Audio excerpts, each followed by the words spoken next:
Nunca imaginé que una simple llamada telefónica pudiera cambiarlo todo. Aquel viernes, el teléfono sonó justo cuando estaba sirviendo el café. Reconocí la voz al instante. Claudia, mi nuera. No la oía desde hacía casi un año, desde aquella discusión en la que mi hijo, Julián, me gritó que dejara de meterme en su vida. Desde entonces, el silencio se volvió costumbre entre nosotros. Por eso, cuando escuché su voz dulce, casi fingida, diciendo: «Mamá Rebeca, quiero invitarla a cenar. Es hora de hacer las paces», sentí algo extraño en el pecho, una mezcla de sorpresa, alivio y desconfianza. Respiré hondo antes de responder. «¿Una cena?» «Sí», insistió ella. «Julián y yo pensamos que es momento de dejar el pasado atrás. Cocinaré su platillo favorito». Ese detalle me desconcertó. No recordaba haberle contado jamás cuál era mi comida preferida. «Será un gusto verte, hija», le dije, casi sin reconocer mi propia voz. Cuando colgó, me quedé mirando el teléfono con el corazón encogido. Pero antes de continuar, quiero hacerte una invitación muy especial. Suscríbete al canal y deja tu me gusta. Esto me ayuda a ver que me apoyas y disfrutas de mis historias. Y comenta aquí abajo desde qué ciudad nos estás viendo. Ahora, continuemos. Esa noche, me senté junto a la ventana a mirar la lluvia. El reflejo del vidrio me devolvía la imagen de una mujer cansada, con más cicatrices que años. Recordé la última vez que estuve en casa de Julián. La tensión, las miradas, el frío en el aire aunque fuera verano. Claudia apenas me habló aquella tarde. Solo me observaba con una sonrisa educada y una mirada de piedra. Mi hijo, en cambio, evitaba cruzar palabras, como si temiera que cualquier frase fuera un detonante. Yo sabía que Claudia había cambiado a Julián. Lo había vuelto distante, controlado, ajeno. Por eso, la invitación me sonaba a trampa o milagro. Y como toda madre, preferí creer en el milagro. Pasé el día limpiando la casa, preparando un pequeño obsequio, un álbum de fotos de Julián cuando era niño. Cada imagen era una herida vieja, pero también un recordatorio de que el amor no se apaga aunque lo quieran ahogar. Quizá esta cena sea el comienzo de algo nuevo, pensé. Una parte de mí aún creía en las segundas oportunidades. Llegué temprano. El reloj del pasillo marcaba las 7:30 cuando subí al piso del departamento. Toqué el timbre, pero nadie respondió. La puerta estaba entreabierta. Pensé que tal vez no me habían escuchado. Empujé con cuidado y entré. El olor a perfume caro y cera encendida flotaba en el aire. Desde la cocina se oían pasos y la voz de Claudia hablando por teléfono. Sí, ya todo está listo. Esa vieja no tiene idea de lo que le va a pasar esta noche». Mi cuerpo se congeló. No supe si dejar la bolsa en el suelo o salir corriendo. Mi respiración se volvió ruido. Apreté el álbum contra el pecho y di un paso atrás, tratando de no hacer sonido. Claudia seguía hablando. «Te aviso apenas ella llegue. No te preocupes, lo tengo todo controlado». El mundo pareció detenerse. Mi primera reacción fue pensar que escuché mal, pero su voz no dejaba lugar a dudas. Esa vieja no tiene idea de lo que le va a pasar esta noche. ¿De quién hablaba? Sino de mí. Salí despacio, sin cerrar la puerta. Bajé las escaleras deprisa, con las manos temblando. Afuera, la lluvia había vuelto. Corrí sin rumbo, mojándome el rostro con lágrimas y agua al mismo tiempo. Caminé durante horas, o eso me pareció. No tenía dónde ir. Mis hermanas vivían lejos, y mis amigas ya no eran parte de mi vida desde que Julián se casó. Me refugié bajo el toldo de una tienda cerrada, intentando ordenar mis pensamientos. ¿Y si me había equivocado? ¿Y si no hablaba de mí?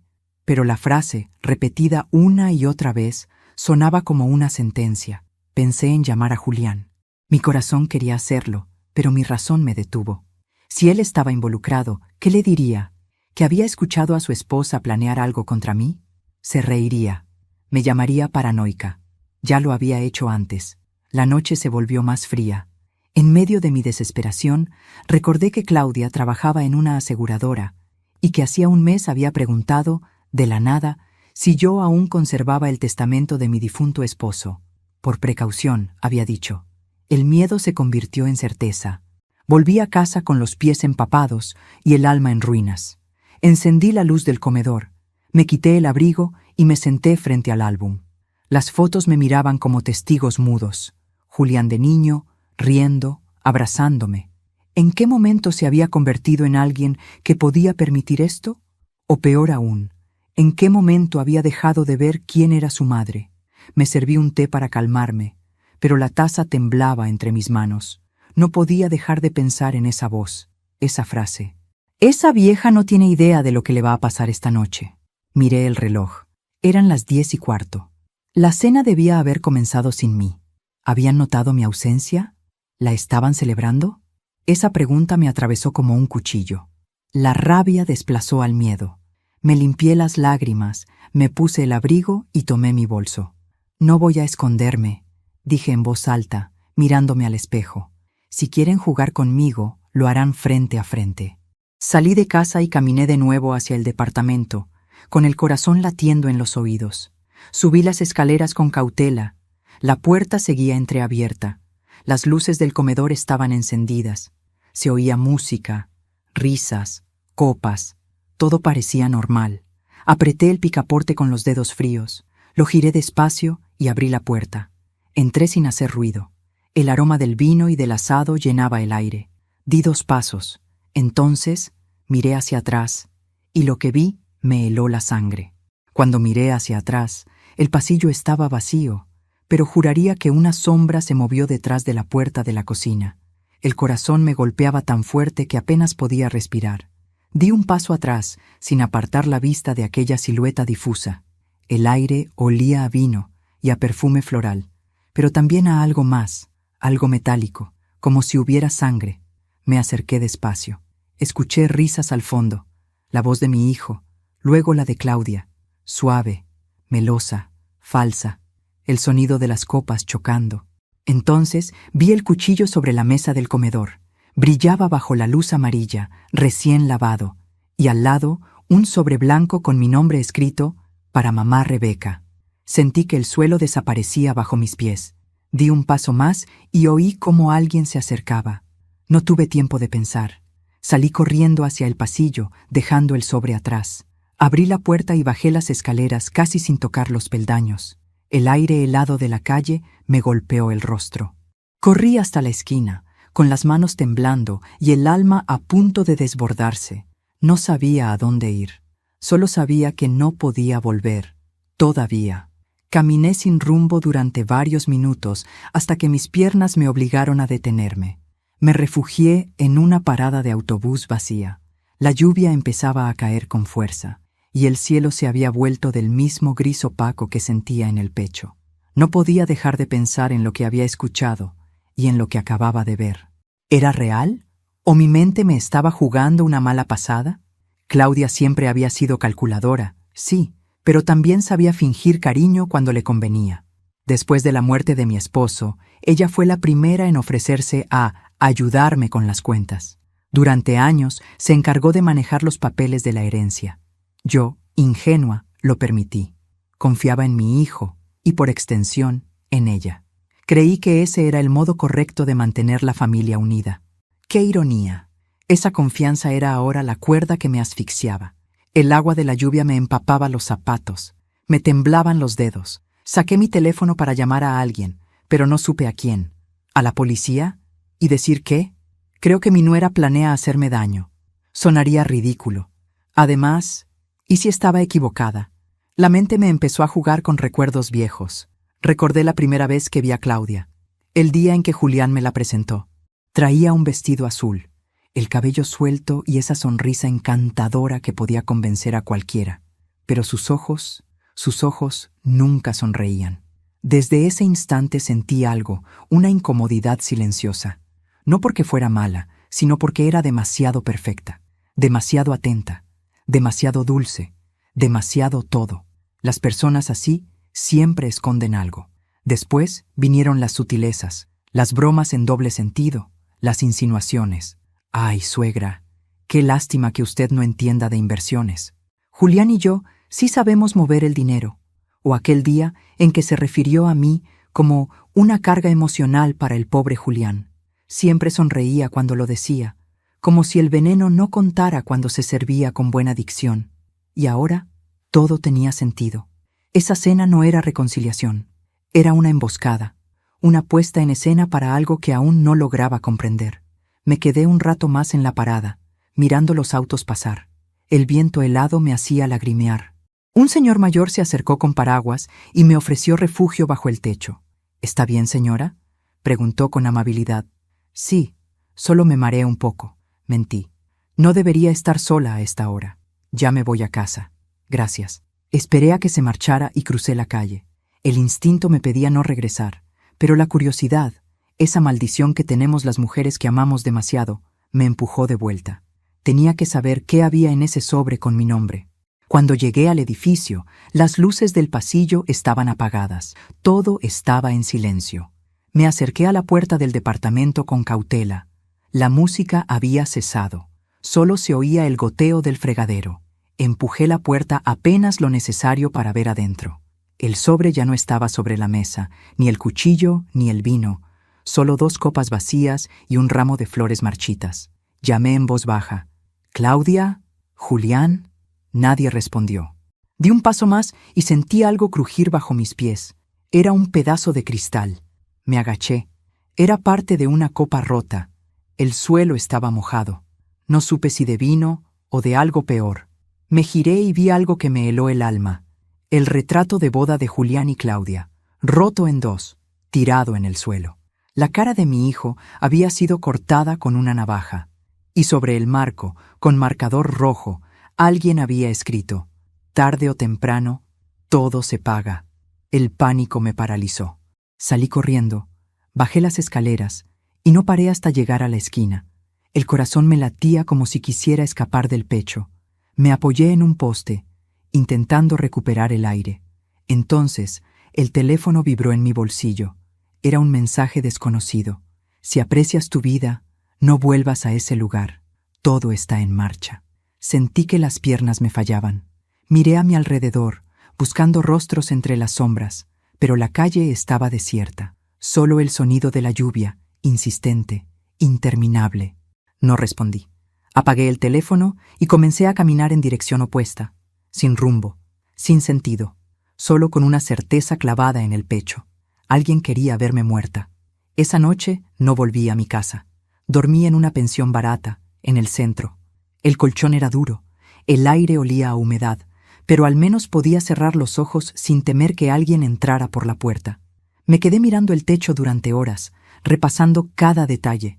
La voz de Claudia, el cuchillo, el sobre, el mensaje. Nada encajaba todavía, pero intuía que no se trataba solo de odio familiar. Era algo más grande, algo preparado con tiempo, una trampa perfecta, en la que yo no debía morir, sino ser acusada. El sueño me venció al amanecer, y antes de dormirme, susurré para mí misma: si creen que me voy a dejar destruir, no me conocen. La mañana siguiente desperté con el corazón aún desbocado. El reloj marcaba las 9 y el sonido del tráfico en la calle me devolvió a la realidad. Durante unos segundos no supe dónde estaba. El olor a humedad de aquella habitación alquilada me recordó la noche anterior. La voz de Claudia, el cuchillo, el sobre, el mensaje anónimo.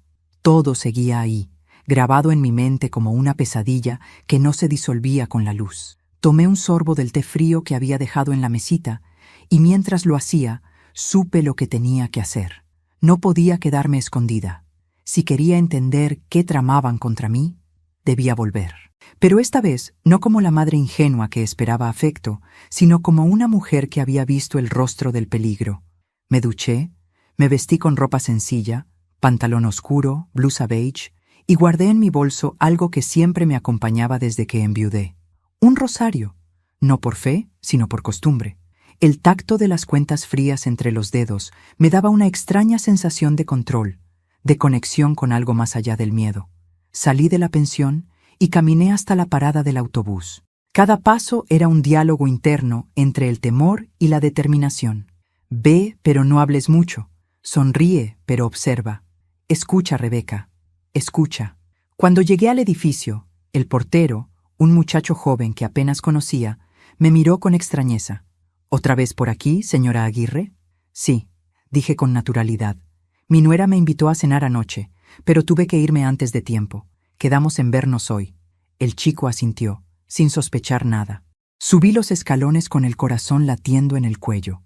Al llegar a la puerta, respiré hondo y toqué el timbre. Claudia abrió casi de inmediato. Su rostro mostraba sorpresa y una sonrisa que no llegaba a los ojos. Mamá Rebeca, qué alegría verla. Pensé que se había arrepentido anoche. Tuve un mareo, mentí. No quise preocuparlos. Oh, no se preocupe, lo entendemos. Pase, por favor. La casa estaba impecable, como siempre. Olor a lavanda, velas encendidas, una música suave. Todo perfectamente calculado para parecer normal. Demasiado normal. Julián salió del pasillo con los brazos abiertos. Mamá, no sabes cuánto me alegra verte. Su abrazo fue cálido, pero breve, casi mecánico. Me miró a los ojos, y por un instante creí ver culpa o miedo. No supe distinguirlo. Nos sentamos a la mesa. El mantel era nuevo, los cubiertos brillaban, y el vino tinto esperaba servido en 3 copas. Yo observaba cada detalle, cada movimiento. Claudia hablaba sin parar, contándome anécdotas triviales sobre el trabajo, sobre lo mucho que Alma, mi nieta, estaba creciendo, sobre los planes de vacaciones. Todo tan perfectamente casual que resultaba sospechoso. Tomé el vaso entre mis dedos, pero no bebí. El vino tenía un aroma fuerte, distinto. Mientras ellos reían, fingí un pequeño movimiento torpe y dejé que una gota cayera sobre el mantel. El líquido dejó una mancha oscura. Claudia se apresuró a limpiar con un gesto nervioso. No se preocupe, dijo. Soy torpe también a veces. Torpe. La palabra resonó en mi cabeza. Ella no lo era. Nada en ella lo era. A mitad de la cena, Alma apareció en pijama. Abuela, dijo con voz somnolienta, ¿por qué anoche papá y mamá discutían tan fuerte? Claudia la miró con una sonrisa congelada. Ve a tu cuarto, cariño. Pero la niña siguió hablando. Yo escuché cuando papá dijo que no quería que te pasara nada, abuela. Y mamá le dijo, ya es tarde, todo está hecho. El silencio se volvió un cuarto personaje en la mesa. Mi corazón empezó a latir tan rápido que temí que se notara. Claudia intentó disimular. Los niños inventan cosas, ya sabes, dijo entre risas forzadas. Yo asentí, fingiendo calma, mientras por dentro sentía cómo el mundo se desmoronaba. Alma se acercó y me abrazó por detrás. No te vayas, abuela, susurró al oído. No quiero que te pase nada. Mi cuerpo se estremeció. La abracé con suavidad, sin dejar que Claudia viera mis lágrimas. Después de la cena, Claudia insistió en que me quedara un rato más. Podemos tomar un café, o un licor si prefiere. Gracias, hija, pero mañana tengo que madrugar. Oh, vamos, solo un momento. Noté la insistencia, y eso me confirmó todo. Ella no quería que me fuera. No todavía. Saqué el pañuelo de mi bolso, fingí limpiar mis labios y mientras lo hacía, toqué con los dedos la cámara diminuta que había escondido entre las costuras de mi cartera. Había comprado ese artefacto hacía un año, por recomendación de una vecina que vivía sola. Nunca imaginé que llegaría a usarlo así, pero esa noche lo hice. Claudia trajo el café. Julián se levantó para contestar una llamada. Mientras él estaba fuera de la habitación, ella se acercó con la bandeja. Su voz cambió. Ya no sonaba dulce, sino baja, afilada. «Así que volviste, ¿eh?», susurró, sonriendo sin mirarme. «No sabes cuánto me alegra». Me quedé quieta. Ella colocó la taza frente a mí, con un gesto lento. «Este café lo preparé especialmente para usted. Es inolvidable». Sus ojos brillaron con algo oscuro. Por un segundo, pensé que iba a hacerlo ahí, frente a mí, sin miedo, sin esconderse. Pero se limitó a tomar asiento, cruzando las piernas con elegancia. Yo apoyé mis manos sobre la mesa, sin tocar la taza. «¿Por qué tanto esfuerzo por reconciliarte conmigo, Claudia?», pregunté con suavidad. «Porque usted es la madre de mi esposo, y eso la hace importante», respondió con una sonrisa envenenada. «Y porque las cuentas deben saldarse, tarde o temprano». Esa frase, la misma que había leído escrita con marcador rojo sobre el retrato roto. Mi sangre se heló. Julián regresó en ese momento, y ella cambió el tono como si nada. «¿Ya está todo listo, amor?», preguntó ella, fingiendo dulzura. Él asintió, pero no respondió. Yo lo miré, y algo en su expresión me confirmó lo que ya temía. Él también sabía. La cena terminó entre sonrisas tensas. Me ofrecieron llevarme a casa, pero rechacé. Preferí caminar. Necesitaba aire, distancia y pensar. Esa noche, mientras regresaba a mi pequeño apartamento, supe que ya no se trataba solo de supervivencia. Era algo mucho más grande, un plan cuidadosamente elaborado para borrar mi existencia y quedarse con todo lo que me pertenecía. Y mientras caminaba bajo las luces amarillentas de la calle, una idea se abrió paso en mi mente, tan clara como el dolor que sentía. Si ellos tenían un plan, yo también podía tener uno. Esa noche dormí poco, pero desperté con una claridad que hacía mucho no sentía. Había pasado de ser la mujer asustada que huía bajo la lluvia a convertirme en algo distinto, una observadora. Ya no era solo víctima. Ahora tenía un propósito: descubrir la verdad. Y lo haría sin gritos, sin confrontaciones, con paciencia, porque a veces la mejor venganza no es la ira, sino la inteligencia. Me preparé un café amargo y abrí la libreta donde durante años había escrito recetas, fechas y números de teléfono. En esas páginas de papel envejecido comenzó mi contraataque. Escribí lo que recordaba, la frase que escuché por teléfono, la escena del sobre, el cuchillo, las palabras de Alma, la mancha de vino, la sonrisa de Claudia, el brillo de culpa en los ojos de Julián. Todo, cada detalle podía ser una pieza. Luego anoté una pregunta al final de la hoja. ¿Qué quieren exactamente de mí? Decidí comenzar por lo único tangible, la herencia de mi difunto esposo, Arturo. Recordé que, poco antes de morir, me había dicho que dejaba todo arreglado para que yo no tuviera problemas económicos. Él confiaba en Julián para manejar algunos documentos, y fue Claudia quien en su momento se ofreció a ordenar los papeles. Nunca me interesó leerlos. El dolor de perder a Arturo me había nublado, pero ahora sabía que debía hacerlo. Fui al armario donde guardaba una caja de metal con candado. Allí estaban los documentos originales, el testamento, los títulos de propiedad, las copias de la cuenta bancaria, o al menos eso creía, porque al abrir la caja noté algo que me heló. Las firmas no eran las mías. Habían falsificado mi rúbrica. El trazo era perfecto, pero no el pulso. Mis letras eran suaves, casi redondeadas. Estas, en cambio, tenían fuerza y prisa. Quien lo había hecho conocía bien mi escritura, pero no mi alma. Revisé los papeles uno por uno. Entre ellos encontré un contrato reciente con el nombre de Julián como representante legal. La fecha coincidía con el mes en que dejé de recibir el depósito mensual de la cuenta conjunta. Era claro, me estaban despojando poco a poco, como quien vacía una casa sin romper nada para no despertar sospechas. Llamé a mi vieja amiga Teresa, abogada jubilada, la única persona en quien aún confiaba. Nos conocíamos desde jóvenes. Había estado a mi lado cuando Arturo enfermó. Le pedí que viniera sin contarle demasiado. Cuando llegó, notó enseguida mi agitación. «¿Qué sucede, Rebeca? Estás pálida». Le mostré los documentos. Ella los revisó con la paciencia de quien ha visto demasiados fraudes disfrazados de amabilidad. «Esto es grave», dijo al fin. «Aquí hay falsificación y abuso de confianza.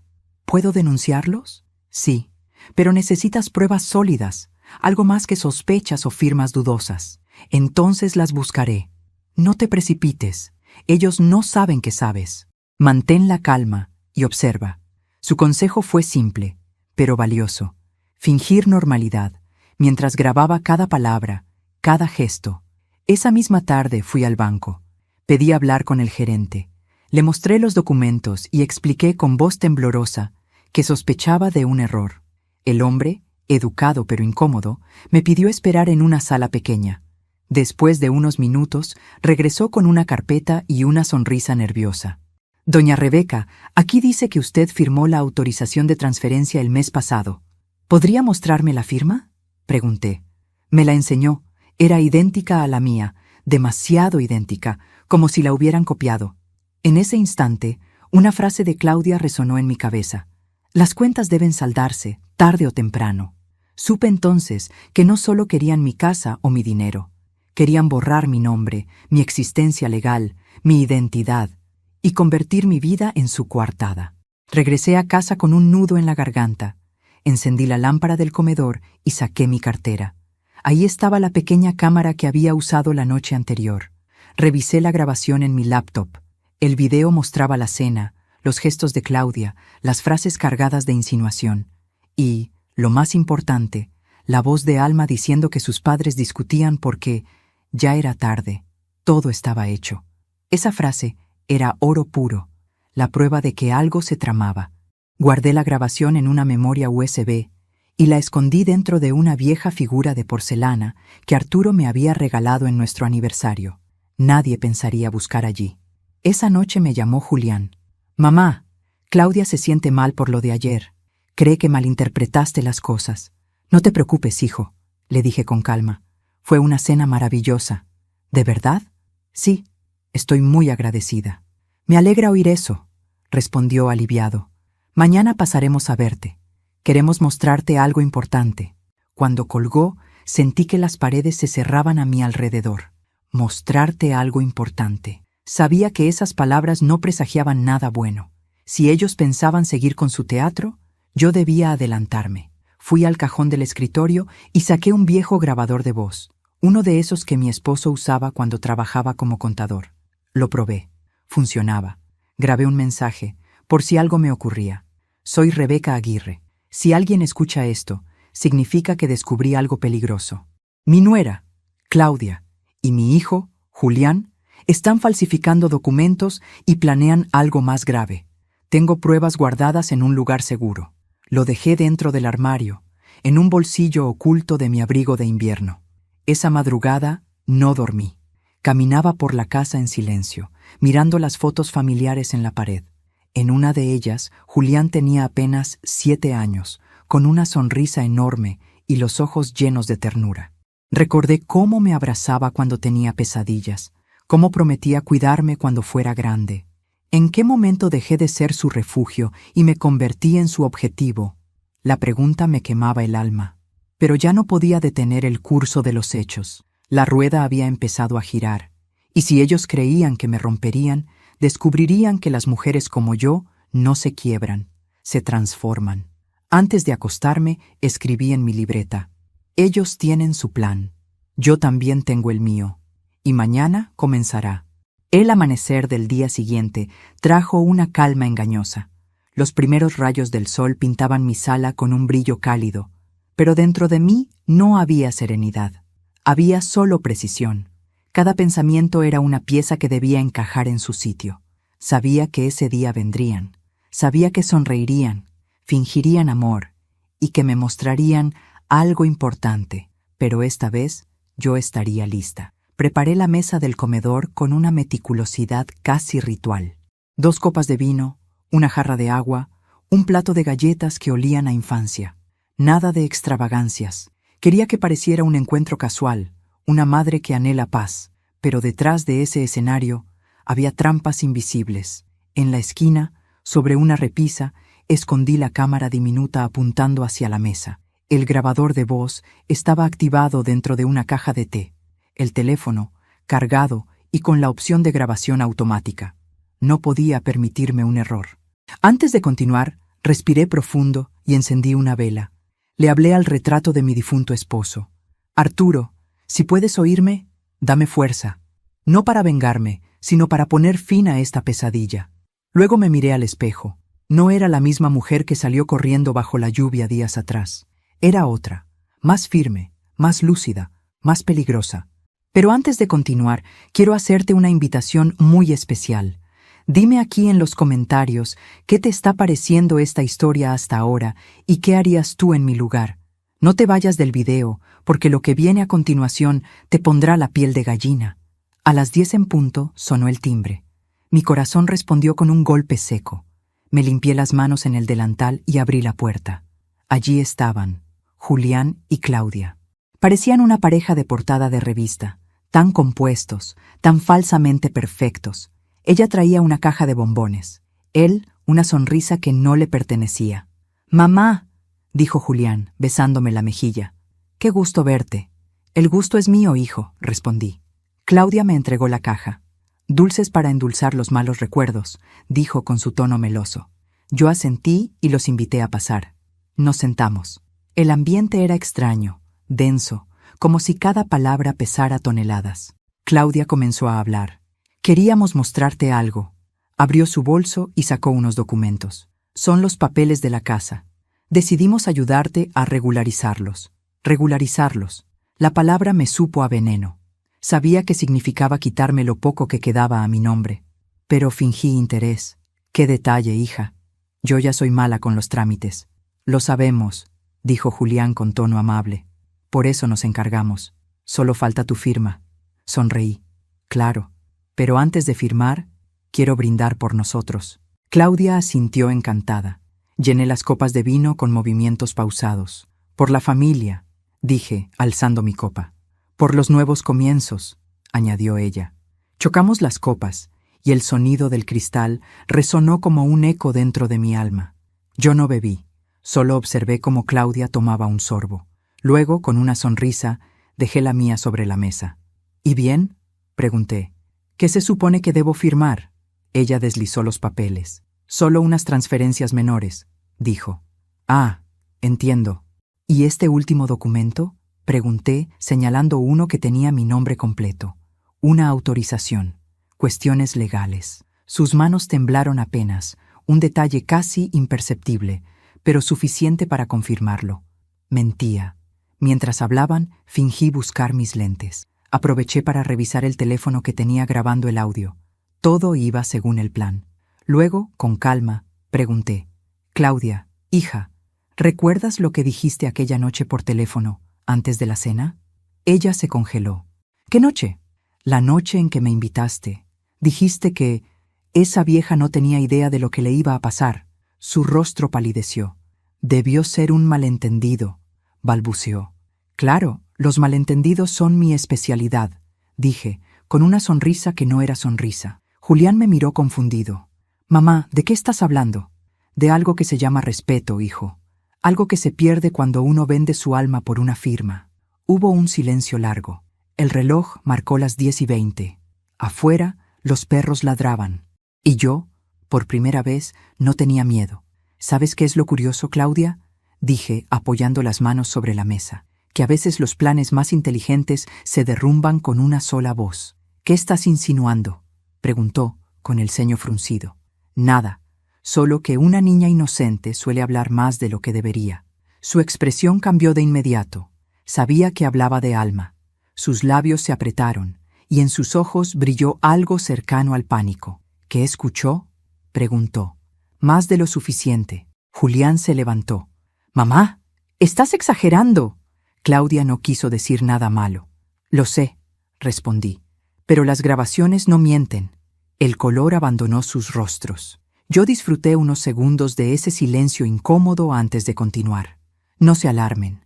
Solo quiero que sepan que todo lo que se diga aquí está siendo registrado. Claudia se levantó bruscamente. «Esto es una locura». «Sí, lo es», dije. «Una locura que comenzó cuando intentaron hacerme desaparecer». Julián intentó calmarla, pero ella lo apartó. «Te dije que no confiaras en ella», le susurró con rabia. «Basta», gritó él. Yo permanecí en silencio, observando. A veces, la mejor palabra es la que no se dice. La tensión creció hasta volverse insoportable. Claudia tomó los documentos y los rompió. «¿Quieres pruebas, vieja? No tienes nada». «Al contrario, querida», dije levantándome. «Tengo todo». Fui hacia la repisa y levanté la caja de té. «Aquí está la verdad», dije, señalando el grabador. «Tus palabras, tus amenazas, todo». Ella retrocedió, atónita. Julián me miró con los ojos rojos. «¿Por qué hiciste esto, mamá?», preguntó con voz temblorosa. «Porque ustedes me obligaron. Solo queríamos proteger lo nuestro». «¿Lo vuestro?», reí con amargura. «Todo lo vuestro salió de mí, de mi trabajo, de mi amor, de mi entrega». El reloj marcó las 10:30. Afuera se escuchó el motor de un coche. «¿Esperan a alguien?», pregunté con calma. Claudia me miró sin responder. Fui hasta la puerta y la abrí. El sonido de una sirena policial se acercaba. Claudia palideció. «¿Qué hiciste?», susurró. «Lo mismo que ustedes. Preparé mi cena. Solo que la mía no se sirve con veneno, sino con justicia». Y cuando los agentes entraron, con las luces reflejándose en las paredes, Supe que mi trampa había funcionado. Las luces azules de las patrullas iluminaban las paredes de mi sala, tiñendo los retratos familiares con un brillo frío y sin alma. El sonido del radio policial llenaba los silencios que nadie se atrevía a romper. Yo permanecía de pie, apoyada en el respaldo de una silla, con las manos entrelazadas, mientras ellos, mi hijo y su esposa, eran rodeados por 2 agentes. Claudia intentó recomponerse. Su voz, al principio, fue dulce, melosa, casi convincente. «Oficial, esto es un malentendido. Mi suegra está enferma. Últimamente confunde cosas, inventa historias. Mire, tenemos documentos para probar que ella nos entregó todo voluntariamente». El oficial la observó sin emoción. Yo me mantuve en silencio. Había aprendido que el silencio, en el momento justo, puede ser más poderoso que cualquier palabra. «Señora Aguirre», dijo el agente finalmente, «¿tiene pruebas de lo que afirma?» «Sí», respondí señalando la repisa. «En esa caja hay grabaciones, copias de documentos y un testamento falsificado». El policía asintió y pidió a su compañero que las revisara. El murmullo de los papeles, el clic del grabador y el sonido de las voces reproducidas llenaron el aire con una tensión insoportable. En la grabación se escuchaba claramente la voz de Claudia. «Esa vieja no tiene idea de lo que le va a pasar esta noche». Y luego, la voz de Alma, mi nieta, diciendo que sus padres discutían porque ya era tarde.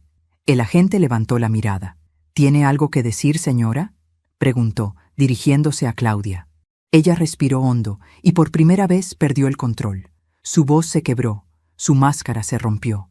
«Todo esto fue idea de Julián», gritó, señalándolo con un dedo tembloroso. «Yo solo lo ayudé. Él me obligó». Julián se giró hacia ella, con una expresión de horror. «¿Qué estás diciendo? Tú dijiste que era lo mejor, que había que hacerlo antes de que ella cambiara el testamento». El mundo pareció detenerse. Mis rodillas temblaron. «¿El testamento?», pregunté con voz apenas audible. Julián se quedó callado. Claudia siguió, sin miramientos. «Sí, tu hijo temía que lo dejaras sin nada. Pensaba que ibas a donar la casa. Yo solo lo apoyé. No sé cómo seguí en pie. Sentí que el corazón me latía en los oídos. Miré a Julián, buscando en su rostro una negación, una señal de arrepentimiento, pero solo vi vergüenza. Él no podía sostener mi mirada. «¿Es verdad?», le pregunté. Silencio. «Dímelo, Julián». Yo tragó saliva. «No era así, mamá». «Entonces, ¿cómo era?», insistí. «Teníamos deudas. Claudia perdió su trabajo y yo no sabía cómo decirte que necesitábamos ayuda». Las palabras flotaron como cuchillos en el aire. «¿Y la solución era robarme?», dije con la voz quebrada.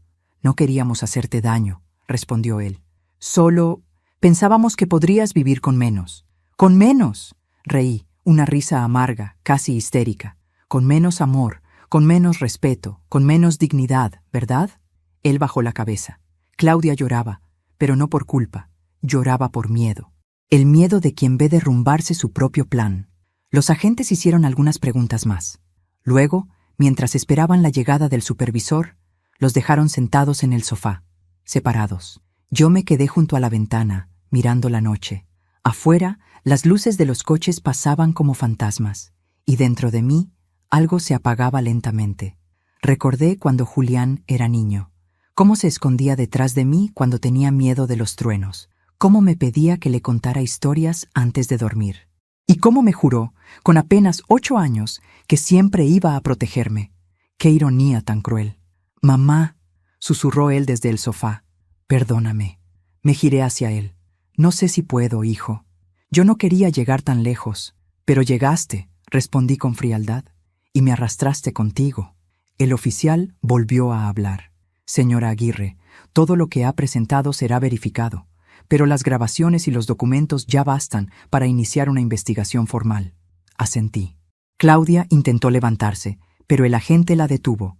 «Por favor, siéntese. No puede retirarse todavía». Ella lo miró con los ojos llenos de odio. «Esto no quedará así», murmuró. «Tiene razón», le respondí. «No quedará así, porque esta vez las mentiras no las contaré yo». Los minutos se hicieron eternos. Cuando finalmente se los llevaron, la casa quedó en un silencio sepulcral.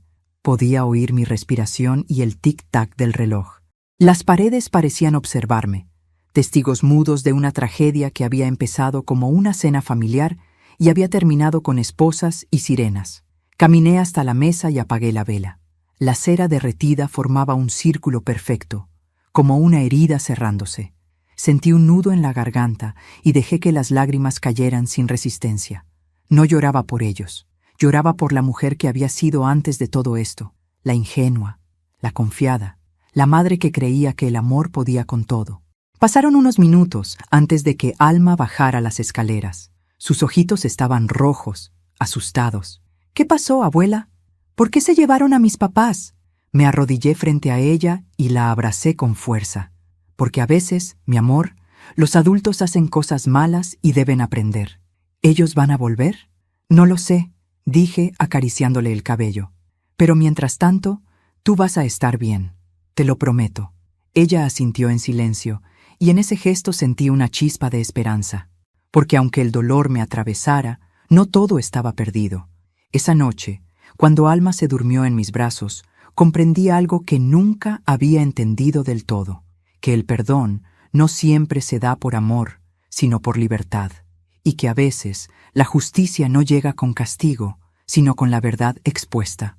Apagué la luz y me quedé observando la oscuridad. Pensé en Arturo, en su voz, en sus advertencias silenciosas. Quizás él siempre supo que este día llegaría. Quizás por eso me había dejado algo más que una herencia. Me había dejado fuerza. Y mientras el reloj avanzaba, juré en silencio que mi historia no terminaría ahí, porque la verdad apenas había empezado a hablar, y yo no volvería a callarla nunca más. Las sirenas se apagaron a lo lejos, y la noche quedó suspendida en un silencio imposible. Las luces azules desaparecieron, dejando mi casa sumida en una quietud que dolía más que cualquier grito. Todo olía a vino derramado, a papeles rotos, a ceniza de vela y traición. Me quedé sentada frente a la mesa vacía, mirando los platos a medio comer, las copas sin dueño, las huellas de una familia deshecha. No sabía cuánto tiempo había pasado, quizás minutos, quizás horas. El reloj seguía marcando el paso del tiempo, indiferente a mi ruina. Solo el tic-tac, constante, era testigo de que todavía existía. De pronto, alguien golpeó la puerta. Un sonido seco, firme. Mi corazón dio un vuelco. Por un segundo pensé que era la policía otra vez, o tal vez ellos, pero no. Al abrir, me encontré con la figura del portero del edificio. «Disculpe, señora Aguirre», dijo nervioso. «Vinieron a dejar esto para usted». Me entregó un sobre sellado. Lo tomé, temblando. Tenía mi nombre escrito a mano, con una caligrafía que reconocí de inmediato. Arturo, mi difunto esposo. Me senté, incapaz de abrirlo al instante. El simple hecho de ver su letra era como una punzada en el pecho. El portero se fue, y yo me quedé sola con aquel papel que parecía arder entre mis manos. Finalmente rompí el sello. Dentro había una carta doblada con cuidado y un pequeño documento notarial. Comencé a leer. «Si estás leyendo esto, Rebeca, es porque ya no estoy. Y si llegaste hasta aquí, es porque descubriste lo que temía, que mi confianza en Julián sería puesta a prueba. No lo juzgues con demasiada dureza. El mundo lo hizo débil, pero sí protégelo de quienes lo manipulan. Claudia no es quien dice ser». Mi respiración se cortó. Seguí leyendo, con los ojos nublados. Antes de conocerte, Claudia vivió un pasado oscuro. Su verdadero nombre es Marina Salcedo y tiene antecedentes por fraude y usurpación de identidad. Julián nunca lo supo, y yo tampoco hasta poco antes de morir. Intenté advertirle, pero ya era tarde. Si algo me pasa, busca al notario Ramiro Estrada. Él sabe la verdad. Sentí que el suelo se abría bajo mis pies. El documento notarial adjunto confirmaba lo imposible. Arturo había modificado su testamento después de la última versión que Claudia me había mostrado, y en esa versión final todo lo dejaba a nombre de Alma, mi nieta. No a mí ni a Julián, a ella. Las lágrimas comenzaron a caer sin permiso. No eran solo de tristeza, eran de alivio, de justicia, de amor más allá de la muerte. Arturo, incluso después de todo, había encontrado la manera de protegernos. Guardé los papeles dentro de mi abrigo y me senté en el sillón. tratando de asimilar lo que acababa de descubrir. El reloj marcaba la medianoche cuando escuché pasos afuera. Me asomé por la ventana y vi a un hombre con traje oscuro bajando de un coche. Su silueta me resultó familiar. Golpeó la puerta con suavidad. «¿Señora Aguirre?», dijo una voz grave. «Soy el licenciado Ramiro Estrada. Su esposo me pidió que viniera a verla cuando llegara el momento. Lo invité a pasar». Su rostro reflejaba respeto, pero también preocupación. Recibí la llamada de la policía. Supe lo que pasó. Y créame, señora, su esposo lo previó todo. Me mostró un maletín y sacó un dispositivo USB. Aquí está la grabación del día que Arturo vino a mi oficina. Me pidió que la guardara hasta que alguien intentara apropiarse de sus bienes. Lo conectamos al computador. Y allí estaba él, Arturo, con su voz firme, su mirada tranquila. Si algún día Rebeca escucha esto, quiero que sepa que la amo. Y que confío en que sabrá ver más allá de las apariencias. He descubierto que Claudia está falsificando mi firma en documentos del negocio. Si algo me ocurre, busquen a Ramiro. Él tiene las pruebas. Y Rebeca, cuida a nuestra nieta. Ella es la única inocente. Mi corazón se quebró. Lloré, pero esta vez no de dolor, sino de gratitud.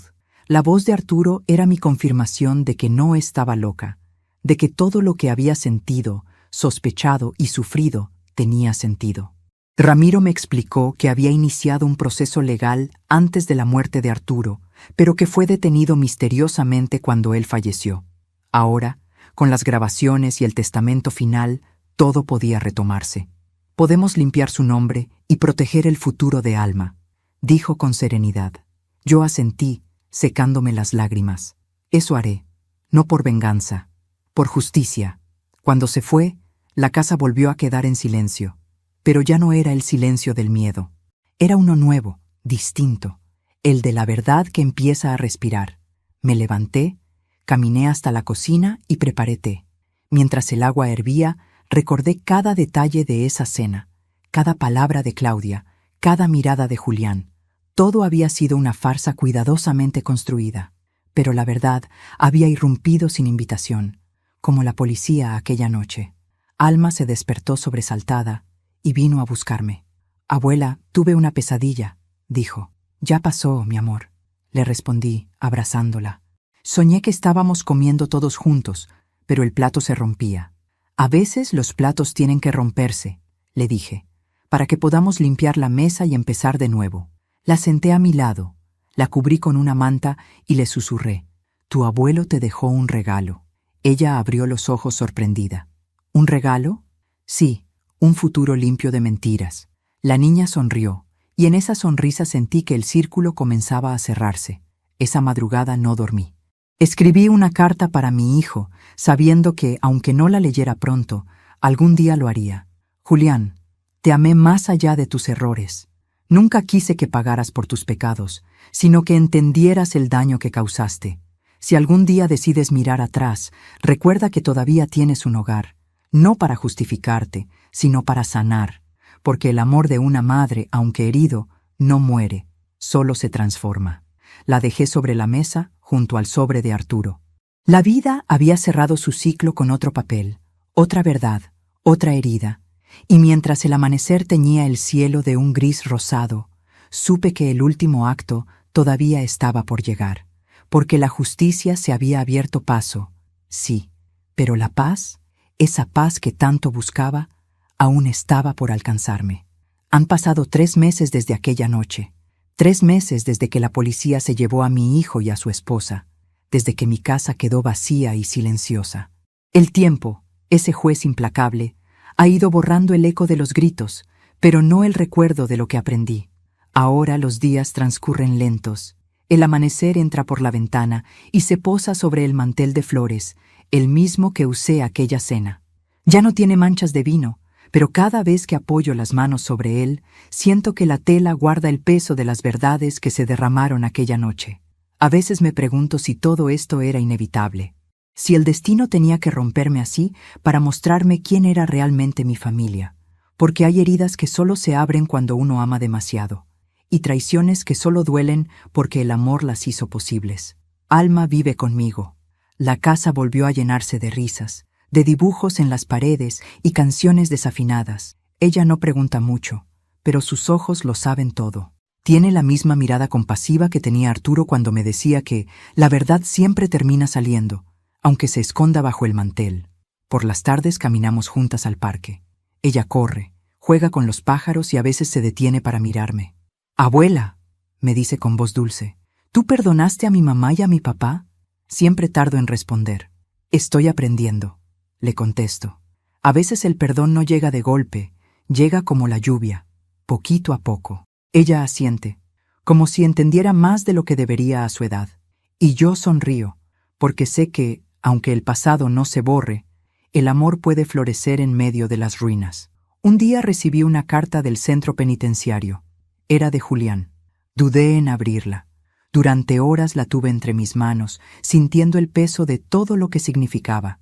Cuando por fin me atreví, su letra torpe me atravesó el alma. «Mamá, no sé cómo empezar. Todo lo que diga sonará vacío después del daño que te hice. Pero quiero que sepas que estoy pagando cada segundo lo que hicimos. Claudia no soportó la culpa. Intentó quitarse la vida. Yo la perdoné, pero no puedo perdonarme a mí. Te vi esa noche, tan firme, tan tranquila, y entendí que no se puede engañar a quien ya aprendió a sobrevivir. Si algún día decides verme, no será para justificarme, sino para agradecerte, porque fuiste tú quien me enseñó que el amor también sabe decir basta. Con amor y vergüenza, Julián. Lloré, no de rabia ni de tristeza, sino de una ternura rota, porque detrás de esas palabras había algo que nunca dejó de existir. Mi hijo, el mismo que una vez me regaló flores hechas con papel y me prometió cuidar de mí. Fui a verlo una semana después. El sonido del candado, el olor metálico del pasillo y el eco de los pasos me hicieron sentir en otra vida. Cuando apareció al otro lado del cristal, no vi a un criminal. Vi a un hombre cansado, con los ojos hundidos, pero vivos. Tomé el teléfono del cubículo y hablé primero. «Hola, hijo». Él bajó la mirada. «Mamá, no sé si merezco que estés aquí». «Quizás no», le dije suavemente, «pero aquí estoy igual». Nos miramos en silencio. El tiempo no pasaba.